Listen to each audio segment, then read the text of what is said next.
Well, as Africa continues to battle the spread of Ebola, football, a sport which is firmly part of the continent's culture, is also being badly affected. In July, Liberia, the worst affected by the disease, suspended all football to control the spread of Ebola.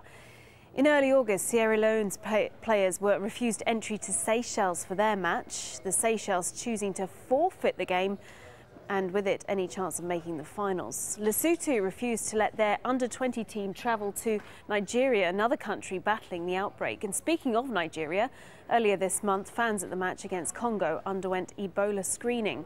Well, the Confederation of African Football has now banned matches in Guinea, Liberia, as well as Sierra Leone, where the government had already suspended football. Those countries have since struggled to find neutral venues to hold their home games. Some players have even complained of being treated like pariahs. Well, earlier I spoke to Confederation of African Football Secretary General Hicham Amrani and asked him if it wouldn't be more responsible and fair to suspend the competition until the situation eased.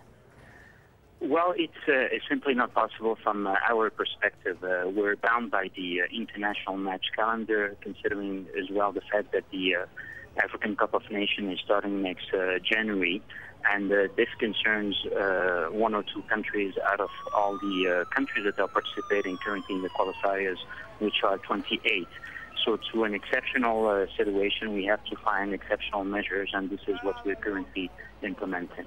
But you must be working on a plan B, like you say. Are there alternative arrangements, perhaps, to hold the Africa Cup of Nations in 2016 or later in 2015?